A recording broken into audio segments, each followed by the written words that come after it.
Maailma syntyy, kun raskaana oleva ilma tarui meressä ja sotka munii hänen polvelleen. Munista syntyy maailma ja lopulta Väinämöinen, suuri tietäjä. Joukahainen haastaa suuren tietäjän tietojen mittelöön ja häviää. Väinämöinen laulaa Joukahaisen suohon ja pelastaakseen henkensä Joukahainen lupaa siskonsa Ainon Väinämöiselle vaimoksi. Aino ei suostu kosintaan ja hukuttautuu. Väinämöinen yrittää onkia Ainon takaisin, mutta tämä on muuttunut vedenneidoksi. Surullinen Väinämöinen saa viestin kuolleelta äidiltään, jonka kehotuksesta hän lähtee etsimään uutta vaimoa Pohjolasta, mutta matkallaan hän joutuu Joukahaisen ampumaksi ja suistuu mereen. Kotka pelastaa Väinämöisen ja vie hänet Pohjolaan, missä Pohjolan emäntä, Louhi, lupaa tyttärensä sille, joka rakentaa ihmeellisen sammon.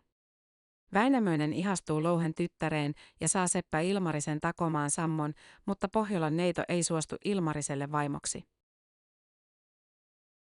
Samaan aikaan Lemminkäinen ryöstää Kyllikin vaimoksi itselleen, mutta heidän liittonsa rikkoutuu.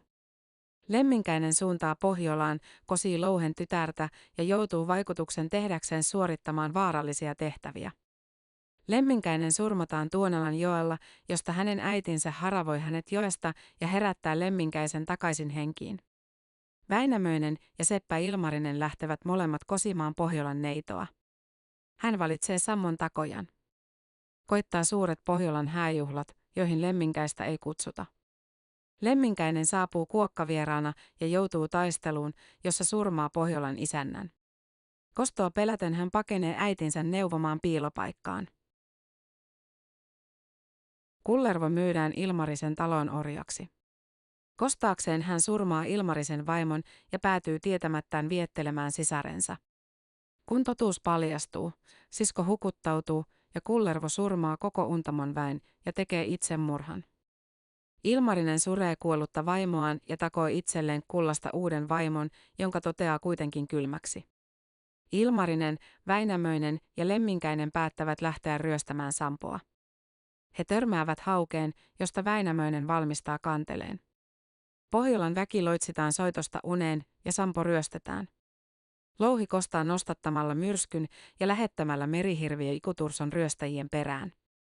Syntyy taistelu ja Sampo hajoaa mereen. Louhi suuttuu ja loitsii tauteja Pohjolaan, joita Väinämöinen yrittää parantaa. Louhi kätkee myös taivaanvalot, jonka jälkeen ukko Ylijumala yrittää iskeä uuden tulen maailmaan, mutta se päätyy kalojen syömäksi. Ilmarinen takoo taivaalle auringon ja kuun, jotka eivät kuitenkaan valaise. Louhi suostuu päästämään valot takaisin taivaalle. Lopulta Marjatta syö puolukan ja tulee raskaaksi. Hän synnyttää pojan, jonka Väinämöinen tuomitsee kuolemaan. Lapsi kuitenkin kruunataan Karjalan kuninkaaksi. Väinämöinen ymmärtää, että hänen aikansa on ohi. Väinämöinen astuu veneeseensä ja purjehtii pois, mutta jättää jälkeensä ennustuksen. Jos häntä vielä joskus tarvitaan, hän palaa auttamaan kansaansa.